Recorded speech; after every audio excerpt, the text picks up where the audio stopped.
Have you ever wondered what really separates the good performers from the truly great ones at work? It's something we all think about, right? Is it just about who you know or how much experience you have? Well, today we're going to pull back the curtain on a critical factor that's hiding in plain sight. See, the secret isn't just about the facts and figures you've memorized. It's all about the quality of your thinking process itself, how you connect the dots, tackle problems, and learn on the fly. This ability, it's the engine that powers everything else you do. And that's exactly what we're here to do.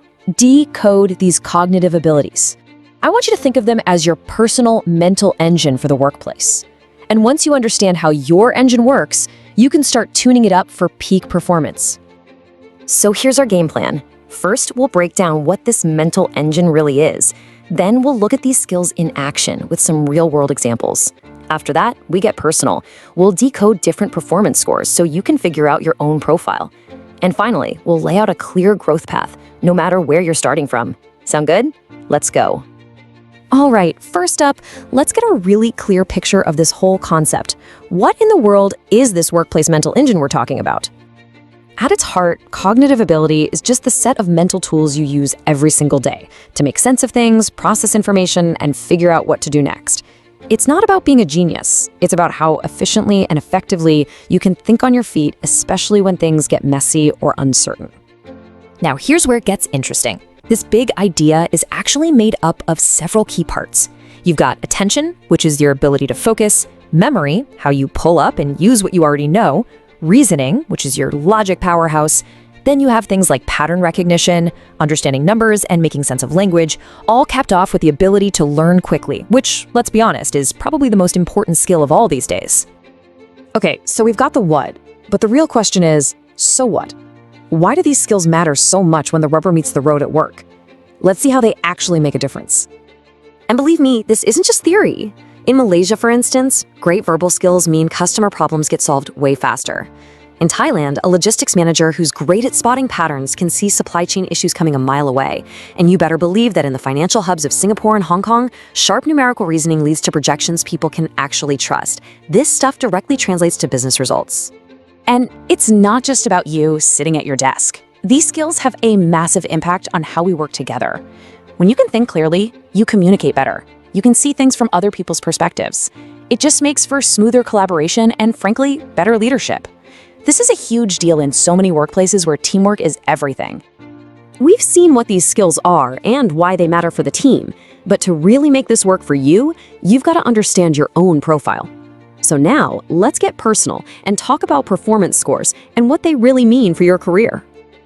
This table gives us a great bird's eye view. We're going to look at 4 key profiles here, but I want you to think of this as a map, not a report card.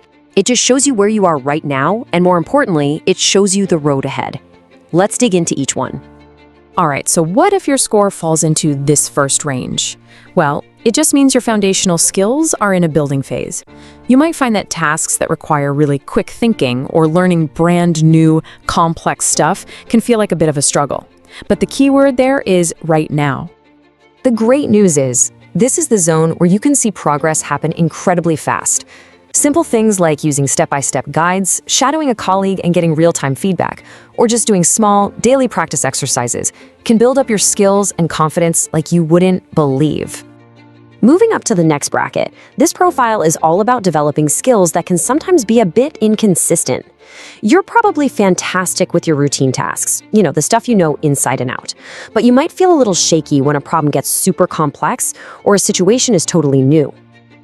So the growth path here is all about one word: consistency. Getting some coaching, working through different what-if scenarios, and, this is a big one, purposefully taking on assignments that are just outside your comfort zone can make a huge difference.